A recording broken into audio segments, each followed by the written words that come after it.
കൊള്ളാം അളിയ, വീട് ജീവിതത്തിൽ ഒരു പ്രാവശ്യം വെക്കാൻ പറ്റും, അതുകൊണ്ട് വൃത്തിക്ക് വെക്കണം. തുടങ്ങിയപ്പോ അങ്ങനെയായിരുന്നു, ഇനിയിപ്പോ ഇതെങ്ങനെയെങ്കിലും തീർന്നു കിട്ടിയാൽ മതി എന്നുള്ള അവസ്ഥയിലാണ്. എടാ, വീട് വെക്കുന്നതിന് ഒരു നേക്കുണ്ട്, നിനക്കറിയാം. ഞാനൊരു 5 ലക്ഷം രൂപയ്ക്കാണ് വീട് നിർമ്മിച്ചത്. മൊത്തത്തിൽ 5 ലക്ഷം രൂപയായോളാ?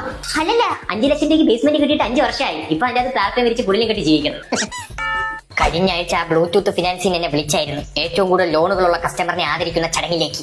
അവിടെ നിന്ന് കാര്യങ്ങൾ ലോൺ എടുക്കോടാ, നീ ആ ടിംബർ സ്റ്റാറിന് എടുക്കാത്തത് 56% പലിശ ഉള്ളൂ. ഇന്ന് രാവിലെ ഇവിടെ അപ്പൂപ്പനെ പണം വെച്ചിട്ടാണ് ഞാൻ ലോൺ എടുത്തത്. അവിടെ പെയിന്റ് അടിക്കാൻ നാളെ ആള് വരുമെന്നാണ് പറഞ്ഞത്. എന്റെ കയ്യിലാണെങ്കിൽ പൈസ ഇല്ല. അതിനൊരു വഴിയുണ്ട്.